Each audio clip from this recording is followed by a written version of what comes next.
സുഹൃത്തുക്കളെ, അസ്സലാമു അലൈക്കും. ഞാനൊരു കൊച്ചു കഥ പറയുകയാണ്. തെറ്റുകൾ വന്ന് നിങ്ങൾ ക്ഷമിക്കണം.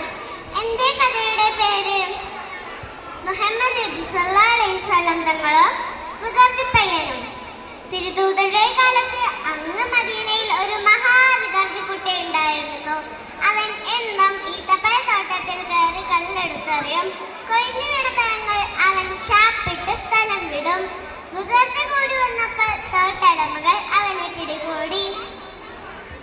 നബി സല്ലല്ലാഹു അലൈഹി വസല്ലം തങ്ങളുടെ അടുത്തേക്കാണ് എന്ന് പറഞ്ഞപ്പോൾ പയ്യൻ ആകെ പേടിച്ചിരച്ചു. തങ്ങൾ എന്നെ ശിക്ഷിക്കുമോ എന്നായിരുന്നു അവന്റെ പേടി. തങ്ങൾ അവനോട് കാര്യങ്ങൾ ചോദിച്ചറിഞ്ഞു. അപ്പോൾ തങ്ങളോട് പയ്യൻ പറഞ്ഞു, കല്ലെറിയാതെ എങ്ങനെ ഈത്തപ്പഴം കിട്ടുക?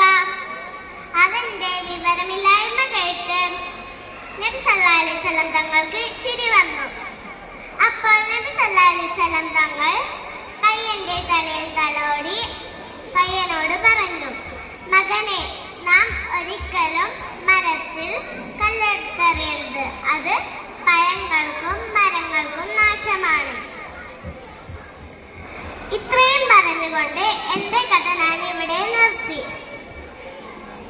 ഈ കഥയിൽ നിന്ന് നാം മനസ്സിലാക്കിയത്, നാം ഒരിക്കലും മരത്തിൽ കല്ലെടുത്തെറിയരുത്. അത് പഴങ്ങൾക്കും മരങ്ങൾക്കും നാശമാണ്. അസ്സലാമു അലൈക്കും.